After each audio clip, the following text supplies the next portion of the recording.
COVID has just radically shifted the way that the world thinks about contact with money and things that put potential nodes for transferring diseases. And money is one of the filthiest things on planet Earth. Hello, everyone, and welcome to the CyberWire's Hacking Humans podcast, where each week we look behind the social engineering scams, the phishing schemes, and the criminal exploits that are making headlines and taking a heavy toll on organizations around the world. I'm Dave Bittner from the CyberWire, and joining me is Joe Kerrigan from the Johns Hopkins University Information Security Institute. Hello, Joe. Hi, Dave. We got some good stories to share this week, and later in the show, my conversation with Eric Solis. He's from an organization called MOVO Cash, and we're going to be talking about the increase of fraud attacks on consumers and businesses and some of the things that are going on in the digital payment world. So how do you train people to recognize and resist social engineering? Here are some things people think. Test them, and if they fall for a test scam, fire them. Or other people say, if someone flunks the test, shame them. Instead of employee of the month, it's doofus of the day. Or maybe you pass out a gift card to the one who gets the A+ for skepticism in the face of phishing. So how about it? What do you think? Carrots or sticks? What would you do? Later in the show, we'll hear what the experts at KnowBe4 have to say. They're the sponsors of this podcast. All right, Joe, let's dig into our stories this week. I'm going to kick things off by sharing with you and our listeners that I recently bought a new pillow.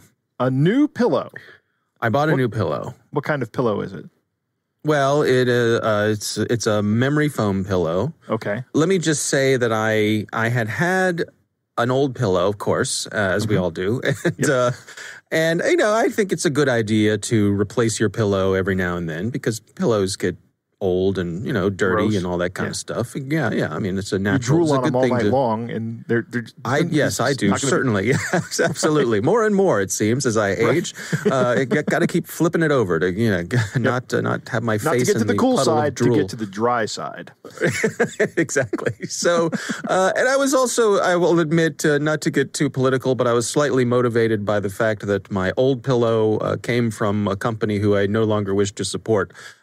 Because their CEO is a bit of a wacko. So I decided it was time to get a new pillow. So I did what many people do, and I go on Amazon, and I shopped around for pillows. And as I do when I shop around for anything on Amazon, I looked at the reviews to see what people had to say about this product. And I found a pillow that I thought suited my needs, and so I ordered that pillow, and the next day the pillow showed up. Amazon did a great job. I'm starting to think, Joe, that there might be an Amazon distribution center in the shrubs out front of my house because of how quickly they're able to get things to you. Right. I mean, I press the button and it seems like there's a knock on my door moments later that the thing is there. So, hey, what took you so long? Right, I got caught behind a school bus. So I get this pillow and I unpack the pillow and take it out of the box, and it's a memory foam pillow, so it takes about a day to kind of reinflate itself, you know, right, because it's all squished up to fit inside a box. But of interest to us is that along with the pillow in the box were two little postcards. One of the postcards I will read to you. It says, "Congratulations, you are the luckiest one to get the bonus. Review us on Amazon. You will get extra $25. How to get the bonus? Send review link and Amazon order ID to," and then there's an email address. "The bonus will be sent to your order address. Please do not share this card in your review." And then there's another card. It says, "Try your luck, redeem online." And it goes to a website that's vipclub.app. Let me tell you, if you go online and you try searching for information about a company that's called VIP Club, it's strip clubs all the way down, Joe. Right. I would imagine. Strip clubs all the way down, which is a really good thing to be searching for on your work computer. Let me just tell you. That's great. So, thank you for the warning. I was about to hit club and return and see what happened, and I will not do that now. Let me hit the backspace key and take VIP right out of my Google search bar. So I went to this website, this vipclub.app, and it seems like this is some sort of a clearinghouse for gathering up Amazon reviews. So this got me curious because I suspected that this is against Amazon's terms of service, that you're really not supposed to be out there trying to solicit reviews, offering people money for reviews. Right. I think you can ask for a review, but you can't incentivize it, right? I think that's right. So I did some digging around and I found an article here from The Verge. They published this back in October of last year. So it's still, pretty current. And the title of the article is Amazon is trying to crack down on fraudulent reviews. They're thriving in Facebook groups. It's written by Joe Schiffer over at The Verge. And it turns out not surprisingly, there's a whole ecosystem based around getting fake 5-star reviews on Amazon. And the reason for that is, of course, the algorithm. If your product gets a lot of reviews and it gets a lot of positive reviews, that bumps you up on the list of things that are going to be shown to people on Amazon, and that's how you get your product sold. That's right. That can be worth tens of thousands of dollars. So sure. Millions even. Yeah, it turns out that there are groups on Facebook whose focus is bringing people together who like to do these fake reviews. And in exchange for doing the fake reviews, they get the products for free. So the way it works is you will agree with the seller of some product. Let's say it's a pillow. This pillow manufacturer will reach out to you and say, hey, please buy this pillow. If you review the pillow, send us a link to the review, and we will refund your purchase price, plus you get to keep the pillow. Right. So you get a free pillow in exchange for posting your review that comes from a verified Amazon purchaser because you're buying it with your own money using your own credit card. And they get the 5-star review, you get a free pillow. Everybody wins except for the people who are counting on your review to actually establish whether this pillow was any good or not. So Amazon is trying to crack down on this, and it seems like they're working with Facebook to try to tamp down these Facebook groups that are the connection between the online Amazon sellers and the people who want to do these reviews. But these things it's a game of whack-a-mole. Right. These groups pop up as fast as they go away. And Facebook is cooperating with this. Maybe Mark Zuckerberg and Jeff Bezos get together at the billionaires meeting and have a sidebar discussion. Exactly. On the new spaceship. The orbital clubhouse, right, where they all get together on a monthly basis to lay out their plans for the upcoming quarter. I don't know, because Facebook's all about engagement. So right, absolutely. Yeah, that's my point, is that why would Facebook want to shut these groups down? They're showing ads to everybody in those groups, and there might be hundreds of people. I mean, that's a hit to their revenue, right? The Amazon sellers are buying ads on Facebook to connect with these people to write the reviews for them. So there's an ecosystem there. There's money being exchanged hands. And yes, Facebook profits from it. I don't know to what degree Facebook is helping to take these things down or cooperating with Amazon, or who knows, but it's a thing. So here's my question. As someone who is buying things on Amazon, how do you know? How do you detect whether a review is legit or not? Because the folks who are posting these, they post pictures. I don't know, Dave, because one of the biggest things I used to use is this verified purchase, right?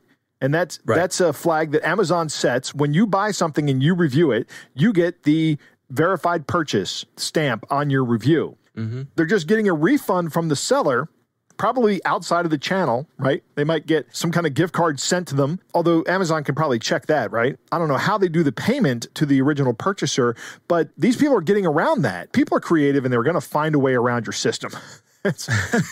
and this is just a case in point of that. Yeah, I wonder too if you do it kind of like some of those diving competitions or something. Things you see in the Olympics where they throw out the lowest and the highest score, and they use all the ones in the middle.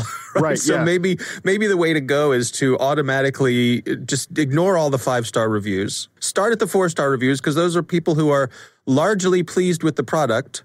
Right. And they may have some constructive criticism about it, and they're much more likely to be legit reviewers. Maybe that's a way to go at it. Two things I would say. Number one is exactly what you're saying. Look at the 4-star reviews, because I generally don't look at the 5-star reviews now because of exactly this problem. You're looking at people who have been paid to write the review, even if they bought the product. They've just been paid in the product.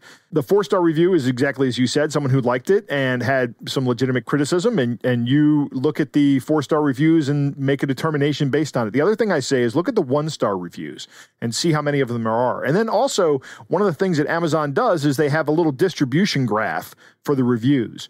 And if you see what they call a C-shaped distribution, meaning that there's a lot of 5-star reviews and then a lot of 1-star reviews and then not a lot of 4, 3, and 2-star reviews, that kind of looks like the letter C, that indicates fraudulent product that has purchased a lot of 5-star reviews.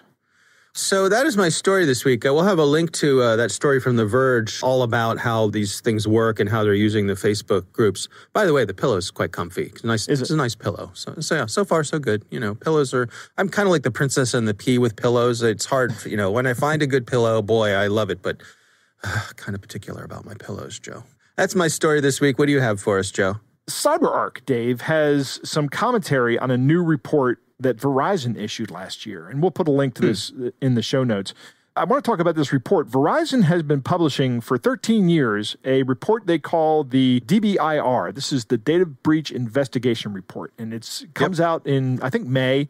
And everybody looks at it because it's got a lot of statistics and cool charts that show you trends, and you can see how things are changing year over year. It's one of the flagship reports in all of cybersecurity. It's a biggie. Yeah, right. It's a big important report. Everybody looks forward to it because it is very well done. Right. This year, Verizon has issued a new report, and it's called the Cyber-Espionage Report, and it is focusing on these data breaches that Verizon believes are actually cyber espionage, not just criminal activity. And there are a couple of interesting points in this report that might be relevant to our audience. The first point is that in these espionage attacks, 93% of the time, the attacker is either state-affiliated or an actual state actor. That's in comparison to all the other data breaches, where organized crime is responsible for about 58% of the breaches. They have charts in this report.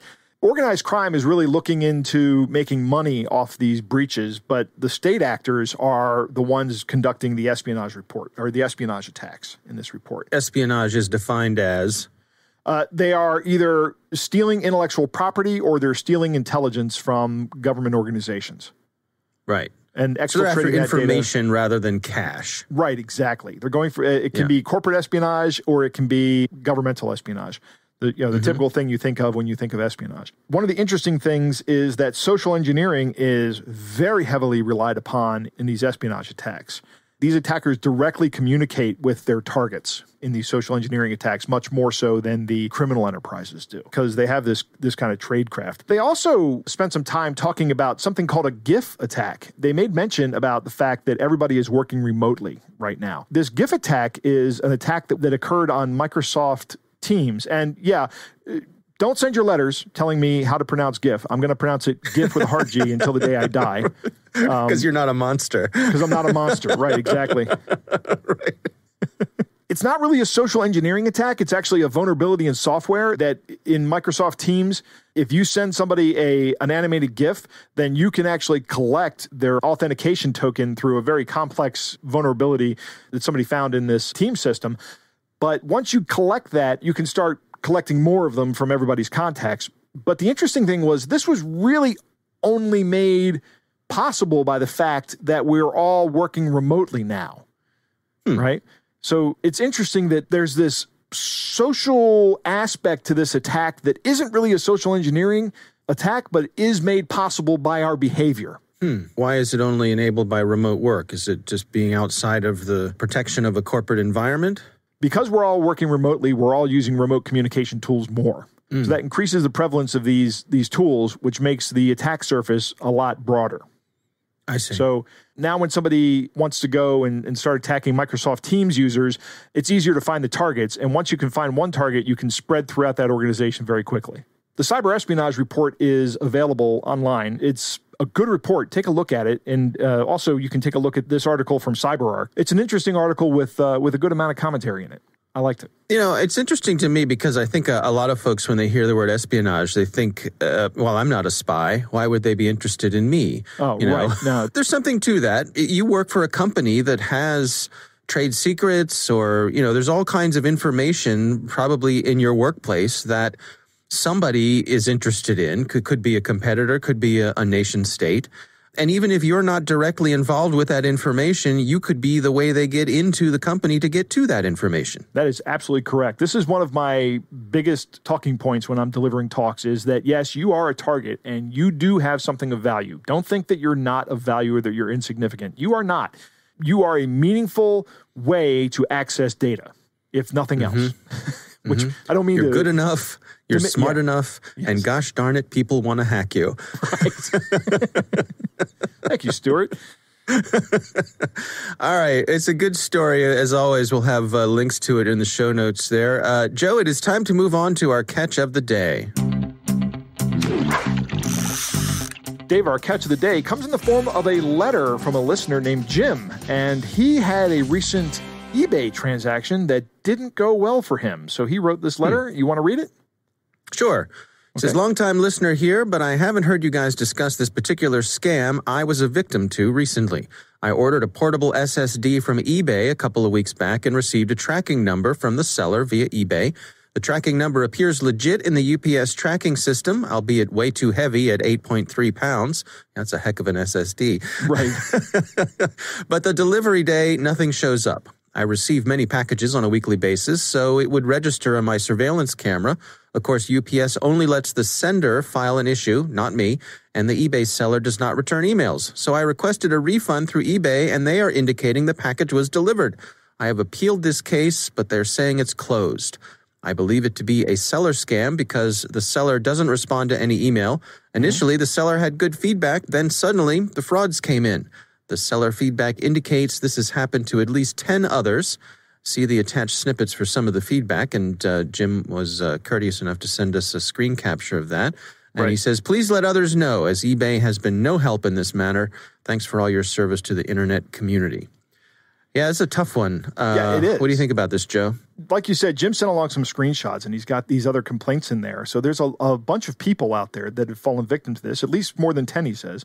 And the screenshots he showed us were pretty clear that what's going on here. I don't know, Jim, maybe if you have the time, you send a letter to their legal department and say, we have a number of people here who have had fraudulent sales on eBay, and you're not helping me, and I'll bet you're not helping more people. So maybe I just round up a couple of these people and we start a class action suit, or maybe you help me. Companies hate class action suits. They really do.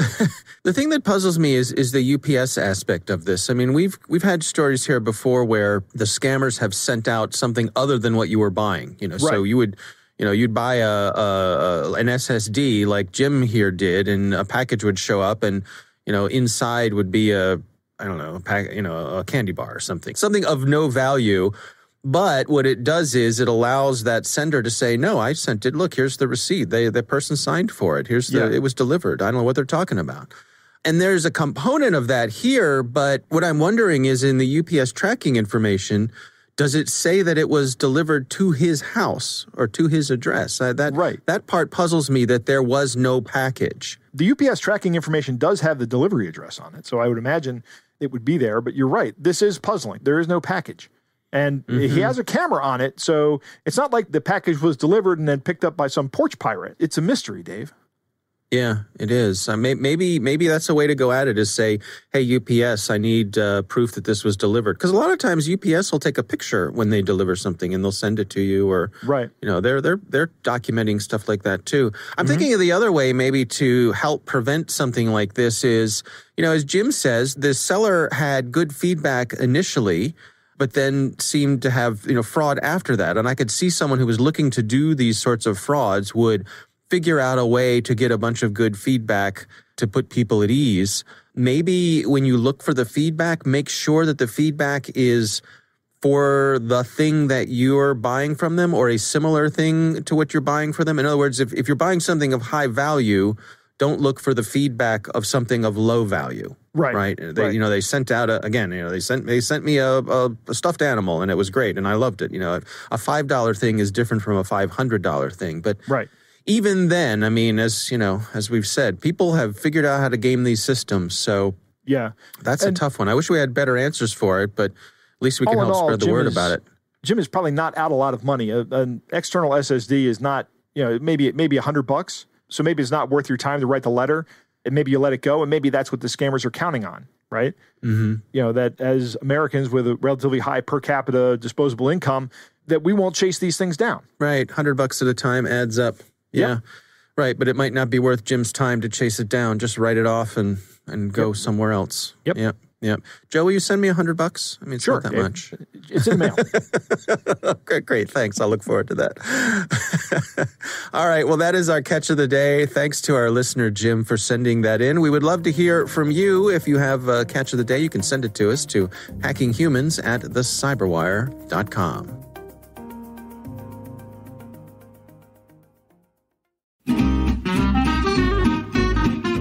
So let's return to our sponsor, KnowBe4's question. Carrots or sticks? Stu Showerman, KnowBe4's CEO, is definitely a carrot man. You train people, he argues, in order to build a healthy security culture. And sticks don't do that. Approach your people like the grown-ups they are, and they'll respond. Learning how to see through social engineering can be as much fun as learning how a conjuring trick works. You can hear more of Stu's perspectives in KnowBe4's weekly Cyber Heist News. We read it, and we think you'll find it valuable too. Sign up for Cyber Heist News at knowbe4.com/news. That's knowbe4.com/news.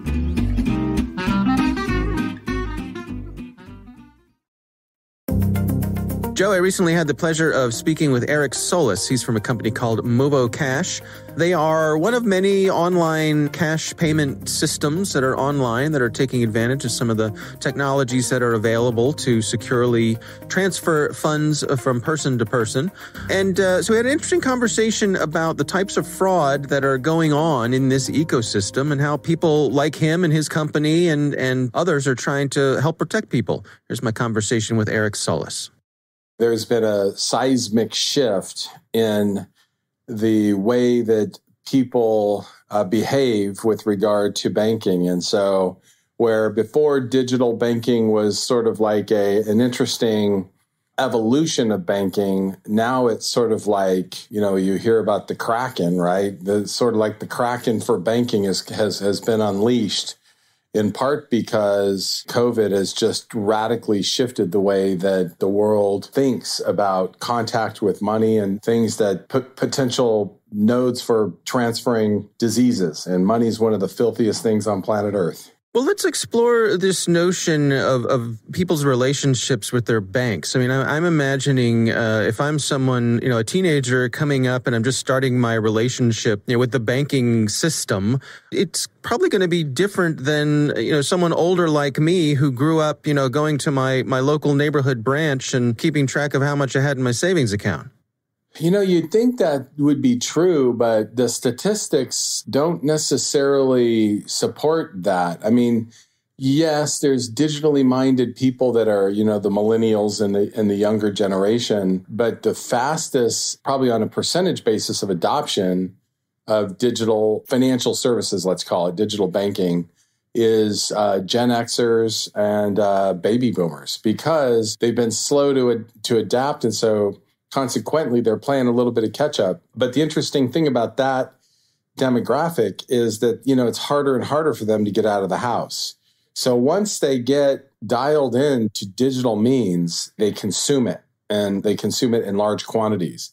That's why Facebook, the average age has gone up dramatically at Facebook. And it's in part because older people, especially senior citizens, they're lonely. Their knees hurt, their back hurts. There's lots of reasons why for them to be able to do things that they need to do right from their home and sitting in their lazy boy, it makes a lot of sense. Well, I mean, there's certainly a proliferation of cash apps out there, yours among them.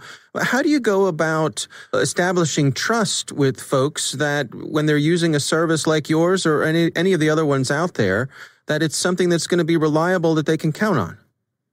In today's world, now I'll flip back and talk a little bit more about the younger generation. They trust technology as much and perhaps more than they trust organization. In other words, to trust a group of people at, a particular physical location to walk in and hand them money and for it to be properly accounted for requires a lot of trust if you stop and think about it. Money that's going direct deposit digitally, directly from your payroll provider to, your digital bank with tracking functions. People surprisingly trust that sort of mode of operation as much or more than they trust the old mode and operation. So things like FDIC insurance and making sure that if in fact you're offering FDIC insurance, that you communicate that properly, that the app itself is structured in accordance with PCI and DSS and making that known and clear. But, I think that your point is one that is well taken. And, I sort of liken it to there was a time when people didn't trust ATM machines. They're like, I'm not using an ATM machine. I mean, they were considered to be these highly unsecure, bizarre machines that were performing work of a teller.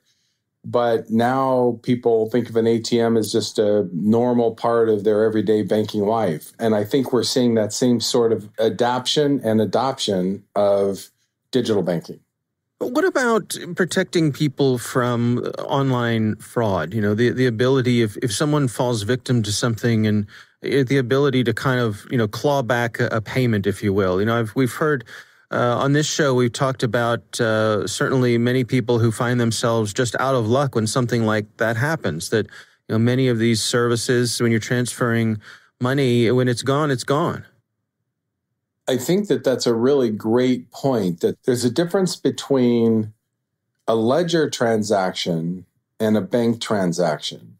And, whether we're talking about Bitcoin, Ethereum, or some other cryptocurrency, or Venmo, or PayPal, or Zelle, there are unique differences, and they all rely on underpinnings for their offering. So, for example, if you're going to go into the crypto space, they're relying on the distributed ledger to make sure that what belongs to you remains your asset and is immutable given the blockchain technology and the distributed ledger aspect of how that works. If you're dealing in Venmo or those types of ledger technologies, they flat out tell you only deal with people family and friends. This is not designed for commercial use.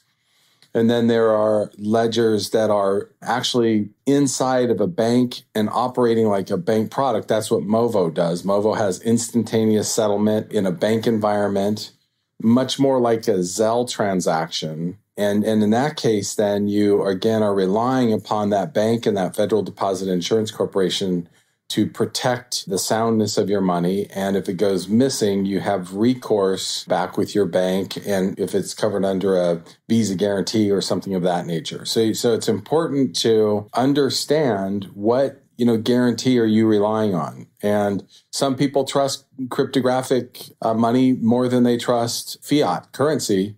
And that's their tilt and view of the world. And so you just have to decide, what do you believe and how do you want to protect yourself?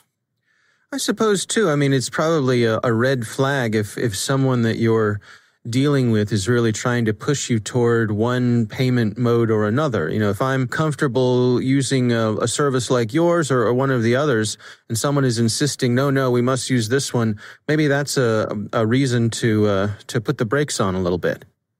Yeah, I think that that's a good call out. I would encourage your listeners to pay attention to and at least explore and understand what we in the industry call interoperability. And it's not a very consumer-friendly sounding word. Nonetheless, is important to understand because, the financial systems, much like an interstate highway system, and if you're going to travel from point A to point B, understanding the connectivity of the systems that you need to use to get there, 405 to 5 to 90, 91 east, west, whatever, understanding how you're going to get there makes really good sense. In today's world, there's a lot of that, and the more that you understand the underground infrastructure that you're using to move your money from one place to another, the better protection you'll have, because that interoperability is becoming a bigger and bigger force that all of us are contending with to make sure that money is secure, safe, and that it gets to its intended destination, and without a lot of friction and silos for the consumer. What are your recommendations for those of us who kind of had that role in the family of looking out for our family, our loved ones, our parents perhaps? What sort of things should be on our radar in terms of helping them make these sort of transactions safe and secure? I think, and in some ways, tried and true, right? Relationships. It's interesting. It connects perfectly to the question that you just asked in terms of if somebody's forcing you to go, one direction or another. If you have a comfort and you've got a relationship with a financial institution, whether it be a brick and mortar sort of legacy system or whether you're really comfortable with digital systems and you have a relationship, then rely on that relationship to help you understand the lay of the land, right? Like pick up the phone. We have what we call MOVO pros, and our MOVO pros are really gifted professionals to understanding digital payments. So they can help you unravel or understand what, risks that you might have in a particular transaction and how best to make that transaction end up the way you want it to end up. And they can help you sniff out at times some of the areas of potential fraud that you may want to watch for. So rely on relationships, seek advice from trusted sources, and document. Documentation is a really important part of today's world because a lot of what we're doing happens digitally. It happens behind the scenes. Once you sort of hit the button, all the information is lost into the ether of the internet. So keep good notes. Paper and pencil, still have their place in the world. And document. And that way, if something does, I'll tell you, when we get called by people that have been defrauded or, I can think of one guy in particular. I won't go through the whole story, but this guy had the best documentation. He was able to send me documentation, and that guy was protected, bam, and quickly. In other words, he took what could have otherwise taken, us 2 weeks to unravel, and we did it in 15 minutes because he just documented everything. So that's what I would strongly encourage. And, if you think about it at the corporate level, we tell our people the same thing: document. Make sure that we're tracking everything, And so at the individual level, people need to apply almost a development type process to their day-to-day lives. And really, at the end of the day, developers like to document. Keep good notes so you know what in the world, why you coded it up the way you coded it up. All right, Joe, what do you think? That was a good interview, Dave. I enjoyed it a lot. Eric made a couple of good points here. One is that we're not going to our branches anymore. Yeah, I'm not going to my bank right now, Dave. I'm using a lot more of the online features, and people like us are moving more towards the online adoption of these services. And Eric makes a great point, is that the younger generation really doesn't have that much more market growth to do, but our generation, we have a lot of it to do. Because I've generally been resistant to the idea of online banking for a very long time, but over time I've kind of moved on and now I do it. Right, but for our kids, it's reflexive. Right, exactly. I don't know about you, but I was taught at a very young age that physical money is filthy. to wash your hands after mailing and all that stuff. Yeah, I think I probably had a mouthful of quarters or something. And right, my like parents everybody said, in your house goes, spit that out. Get that out of here. Spit that out. You know where those coins have been. Younger people trust technology more than they trust institutions or organizations. And I think that's interesting. I don't really trust either any more than the other, one more than the other. I check everything when I do this. I have little faith in technology that people develop, and I have little faith in people's actions. So maybe I'm just a grumpy old man, but I'm always surprised when one of these mobile payment systems actually works, right? Like I have somebody I send money to via PayPal from time to time, and when I send the money to them, I always say, "Let me know when you got that money." And they send me back, "Hey, thanks. I got it." Eric was talking about faith in cryptocurrencies versus fiat currencies. I don't know which one I have more faith in. I think both of them have value. The IRS's stand on this in cryptocurrency is that cryptocurrency is not currency. It's just an asset. That's how the federal government's looking at it. They're not really looking at it as money. They're looking at it as a digital asset that you either receive or give. There is a distinction here. Like you like to say from time to time, this is almost a distinction without a difference, right? If we were paying each other in gold or silver, would that be different? I don't know. Fiat money and all the cryptocurrencies, it's a shared illusion. It's something we all agree on that have, you and I are going to agree that this piece of paper that has 20 on it is worth $20. And the reason it works is we all agree on it, and there are ways to enforce it, keep you and me from printing new ones on our home inkjet printer. But ultimately, we all just agree to it because it's convenient and it helps make the world move a little easier. By the way, you mentioned this, and I don't know that we've ever mentioned this before on this show or even on the Cyberwire, but do you know every single inkjet, every single color printer that is available now and has been for a while prints an almost invisible set of dots on every document that it prints that identifies the make, model, and serial number of the printer. And it also puts a timestamp in there. They're done with yellow ink, and that's how they can tie somebody printing counterfeit $20 bills, like you were saying. They know exactly which printer printed these things. Yep. So don't print counterfeit money out of your color printer. For a number of reasons. One, it's wrong, it's illegal. And number two, you're probably going to get caught. Eric makes an excellent point here about understanding the underlying system of the banking infrastructure that we have. Eric says that from a banking perspective, and that's where he comes from. But I think this has a much broader application in just about everything we do. And my favorite analogy is a car, right? They always say, you don't need to know how a car works to drive a car. Okay. But my comeback to that is, if you understand the inner workings of a car, it makes you a much better driver. And the same is true for computer systems, for networks, and Eric makes an excellent point here for banking systems. If you understand how the banking system works, you're in a much better position to protect yourself. And I think that's incumbent upon all of us to learn how this works. If it gives you that kind of spidey sense that something might not be right, if someone is trying to take advantage of you. One of the things that Eric also touches on in this interview is FDIC insurance. You know that PayPal is not FDIC insured? They're not a bank. They're a payment system. So if you're holding a balance in PayPal, which right now I think I might have like $3 or $4 up there, but you can be holding a lot of money in PayPal or Venmo. And I don't know if Venmo is FDIC insured or not. I didn't look into that. But if PayPal tomorrow becomes insolvent, there is no protection you have about getting your money back like you do with the bank. And MOVO, which is our guest company, MOVO Cash is FDIC insured. There are other money transfer apps like Chime that are also FDIC insured. They're actually banks on the back end. And I think MOVO may also be a bank on the back end. That offers you much more protection. Now, if this company becomes insolvent and you can't get access to your money, you can file a claim with the Federal Deposit Insurance Corporation and say, that was my money, and they'll pay you back. One of those things that's worth checking just to have that extra bit of security. Exactly. I mean, PayPal is really convenient, but it is not a bank. It is not FDIC insured.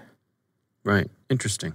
Finally, the last thing that Eric says I really liked was rely on relationships, seek advice from trusted resources, and document everything. Document. I would like to hear more about the story that he referenced in here with the fraud on the guy who documented everything. I mean, I'm sure he can't tell us because of the nature of the fraud, but I would love to know that story. I'd love to be a fly on the wall in that room.